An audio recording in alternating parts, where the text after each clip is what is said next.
Hi guys, আসসালামু আলাইকুম। আপনাদের মাঝে আবারও নতুন একটি রেসিপি নিয়ে হাজির হলাম। আজকের রেসিপি দেখাবো আপনাদেরকে ইলিশ দিয়ে কিভাবে ডুমুর রান্না করতে হয়। এই ডুমুর আজকে আমি গাছ থেকে পেড়ে দেখাচ্ছি কিভাবে রান্না করতে হয়। আমার এই রেসিপিটি আপনারা হুবহু ফলো করে যদি রান্না করেন তাহলে বুঝতে পারবেন ডুমুর দিয়ে কিভাবে ইলিশ মাছ ঘাটা করতে হয়। তাহলে চলুন দেখি কিভাবে রান্নাটা করতে হয়। প্রথমেই আমি ডুমুরগুলোকে গাছ থেকে পেড়ে নিচ্ছি। এই যে তারপর এটাকে এই যে এইভাবে ধরে এই যে এরকমভাবে একটা পিস করবেন।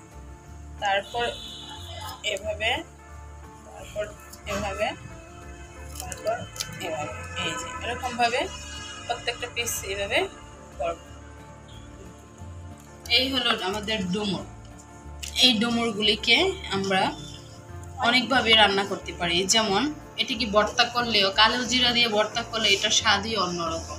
তারপর এটাকে মাংসের মশলা দিয়ে যদি রান্না করা হয় সেটাও অসাধারণ খেতে। তারপরে এটাকে যে কোনো ভাবে ভাজিও করা যায়। তারপর এটাকে আরও যে কোনো মাছ দিয়ে এটাকে ভুনা করা যায়, ঘাটা। আর এটাকে আরেকভাবে রান্না করা যায়, এটার স্বাদ অসাধারণ। আপনারা যদি কেউ ঘরোয়াভাবে কোনো সবজি বা মাছ না থাকে তাহলে এটাকে শুধুই এমনি ভুনা করা যায়।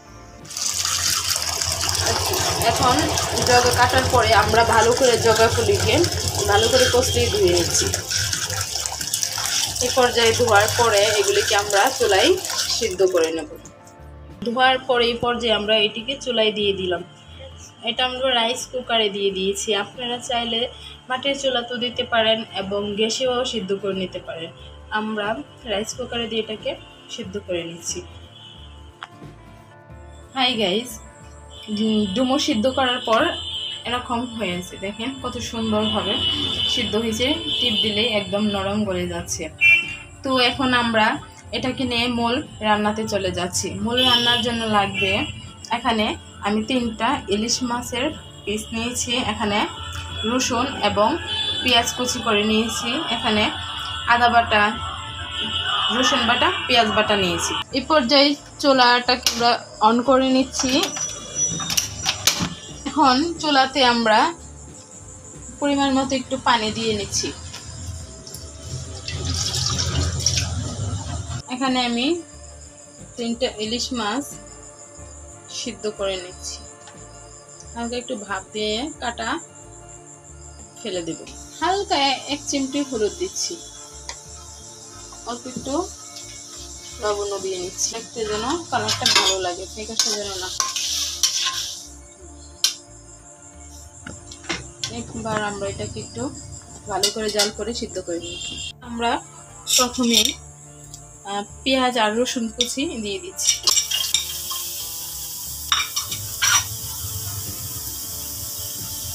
এখন পরিমাণ মতো একটু তেল দিয়ে দিচ্ছি।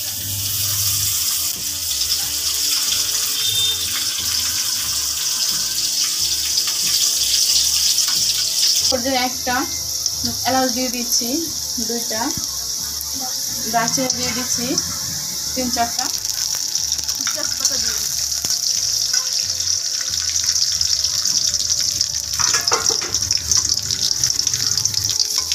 পেঁয়াজটা যেন পড়ে না যায় সেই জন্য একটু পরিমাণ মতো পানি দিয়ে দিচ্ছি।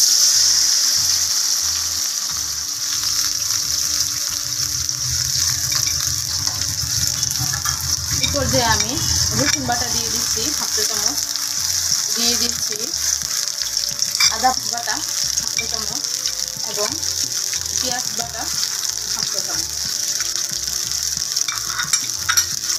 এটাকে আমি ভালো করে কষিয়ে নেব যেন আদা, রসুন এবং পেঁয়াজের কাঁচা গন্ধটা চলে যায়।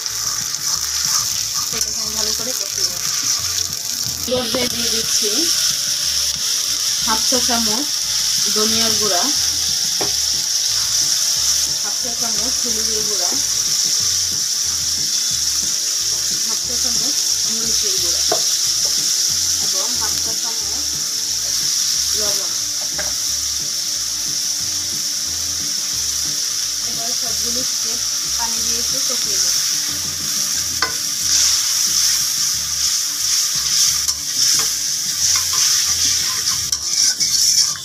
ডুমুরগুলি দিয়ে দিচ্ছি।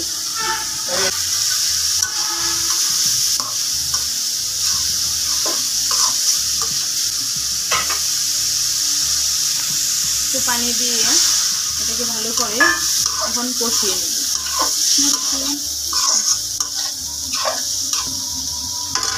এই পর্যায়ে দিয়ে দিচ্ছি কাঁচামরিচ।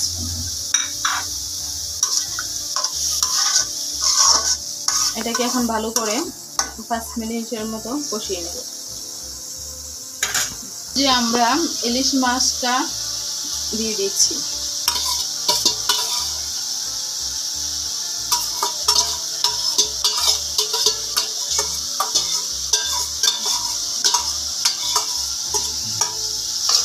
এখন এটাকে ভালো করে একটু পানি দিয়ে কিছুক্ষণ জাল করে নেব।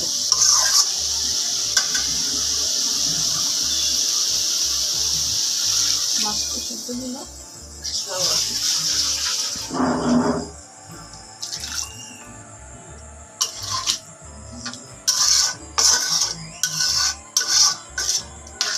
এখন এটা সিদ্ধ হইতে থাক। গ্যাসের পার হাই হিটেই থাকবে।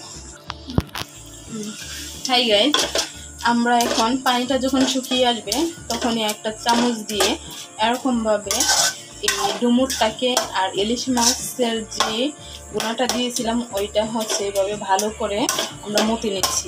খুব ভালোভাবে এটাকে ঘাটি করে নিচ্ছি, কারণ এই রেসিপির নামই ঘাটা, ডুমুরের ঘাটা। তার মানে এটাকে বুঝতে পারতেছেন ভালো করে গেটে নিতে হবে। সেজন্য এটাকে চামচ দিয়ে এরকমভাবে গেটে নিলাম। এই পর্যায়ে হালকা চুলার আঁচটা মিডিয়াম টু লো করে একটু ঢাকনা দিয়ে ডেকে একটু নাড়াচাড়া করে আমরা নামিয়ে নেব।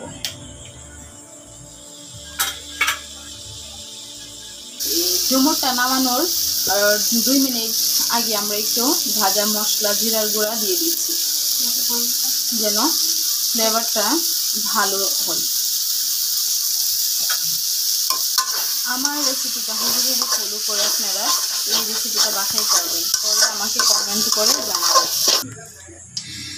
হাই গাইজ, এই পর্যায়ে আমি ডুমুরটা একদম ভালোভাবে পারফেক্টভাবে রান্না করে ফেলেছি। দেখেন, আমি একটু আপনাদেরকে সার্ভ করে দেখাচ্ছি। এটাকে আমি একটি বাটিতে প্লেটে পরিবেশন করে দেখাচ্ছি। দেখেন কত সুন্দর হয়েছে আমার ডুমুরটা। ডুমুরের এই রান্নাটা আপনারা নিশ্চয়ই বাসায় করবেন। এটা খেতে অসাধারণ, খুবই সুস্বাদু। দেখেন কত সুন্দর, এটা একটা পুষ্টিকর খাবার। এখানে কোনো বেশি ময় মশলা দেওয়া হয় নাই, মশলা কম দিয়ে একদম ভালোভাবে রান্না করেছি। এরকমভাবে আপনারাও বাসায় ট্রাই করবেন। আমার এই রেসিপিটা যদি আপনাদের ভালো লাগে তাহলে লাইক, কমেন্ট এবং শেয়ার করবেন, অবশ্যই সাবস্ক্রাইব করবেন। ধন্যবাদ সবাইকে। ভালো থাকেন, সুস্থ থাকেন। আসসালামু আলাইকুম।